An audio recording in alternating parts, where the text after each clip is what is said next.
From the CBS4 studios, this is CBS4 at 10. The borderland sky breaks loose and parts of the drainage system are no match. Muddy stormwater filled with rocks and debris racing through West El Paso streets.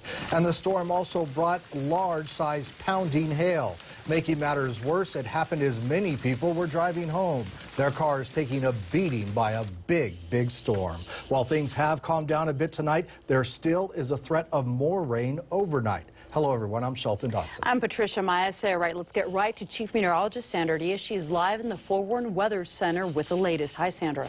Hi there, guys. You're right. We still have a chance to see some more showers and thunderstorms that could move through the area. Some of us already seeing a little second round of some rain that's moving through. Here's the latest on our radar. We are looking at a severe thunderstorm watch. That includes El Paso and Hudspeth County, so all locations that you see in the magenta could still see a chance for some strong storms, at least for about another hour. Here's the latest on that second round of rain. It's moving out of El Paso. Fabin's getting hit a bit on the hard side right now, but as of right now, no severe thunderstorm warnings or any advisories for now. What we can expect going in through the rest of this week is still ahead. This powerful storm also wiped out a rock retaining wall, and the vehicles parked right behind it were absolutely no match. CBS 410's Ashley Claster live on the west side with an up-close look at all the damage left behind. Shelton, this car was crushed by boulders after this rock wall gave way to the storm. Street at home, and I knew it was going to be a bad flood, and because a lot of the mountainside drains here. Water filled the street at Suncrest near Mesa Hills, but Alex Fellhaber had no idea what was coming. And so we started getting phone calls that we had gotten hit really bad. He owns a business here. I showed up here, and my office is flooded. The office car is gone. Some of my neighbors got it worse. Almost all of their vehicles got hit. He says 3/4 of the offices nearby are flooded. A very strong, reinforced rock wall, and it had sustained some repairs over the years, but nothing this powerful had hit it. So this just goes to show the force of water. This rock wall was 8 feet tall this morning, and in a matter of minutes, it was collapsed to rubble on the ground. And as for his car, it's a nice little car. It's for sale, and I'll give you a good price on it. The rock wall was replaced after the 2006 floods and will obviously need to be replaced again. Reporting live in West El Paso, Ashley Claster, CBS 4 at 10. Ashley, thank you. Just west of your location, the roads were slick in Sunland Park as well. Water gathered on the streets, making for hazardous driving. And our crews also saw a lot of water and a lot of debris, indicating that the stormwater had been flowing down those roads as well. Happening right now, I-10 eastbound is closed at Campbell because of a crash involving a car transporter. 2 cars fell off the transporter. A viewer sent us some video showing the aftermath of the crash. You can see what looks like a van or an SUV upside down on the freeway. There's also another car behind it that was smashed as well. Then you see the transporter on the side of the freeway. Now we want to go ahead and show you a live look from our TxDOT traffic cams. Things are clear right now. Traffic is moving slowly. We understand that traffic is detoured to the downtown exit with backup to Asarco. We're going to let you know when I-10 opens. We believe that it is closed right now, either in this newscast or online at cbs4local.com.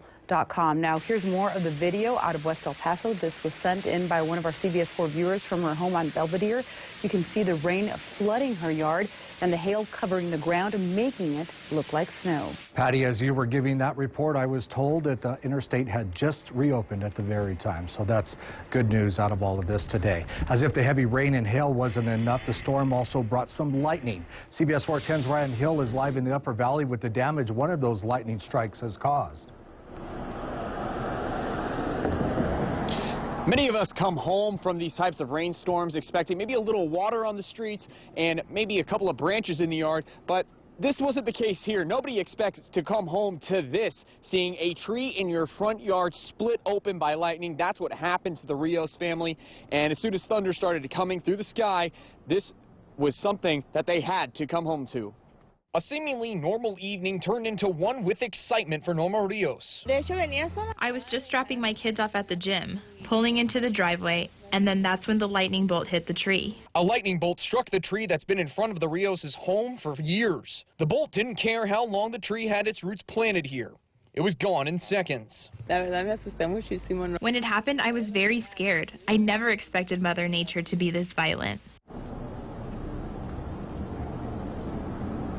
City and Texas gas crews left here probably at around 8:30. The city crews were clearing out all of this debris that was out here on the road after the tree was struck by lightning. There was also some crews checking out the damage that was done to the wrought iron fence of this family's home.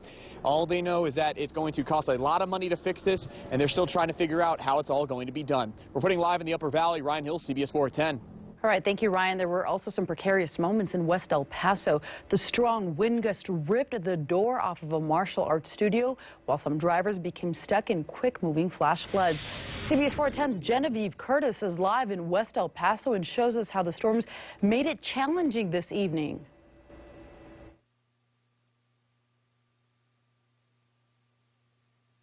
We started hearing the hail hitting harder, and when I turned around, the door flew open. It actually pulled the door off one of its hinges and smashed it open. That's when we realized the winds were coming really too fast. Martial arts master Eric Smith says amid the thunder, rain, and hail, he huddled his students together in the center of the room. It felt like a tornado.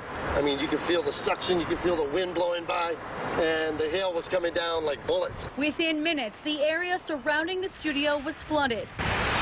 It poured down 5-10 minutes. It just came down so much that this whole area filled within 5 minutes. This car didn't heed his warnings and got stuck. Firefighters pushed the car to safety. It really put a lot of fear into people.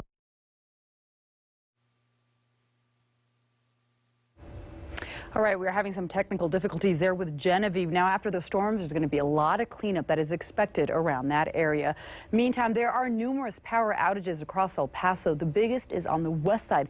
Up to 5,000 customers without power near Mesa Hills. There are smaller outages scattered throughout the city.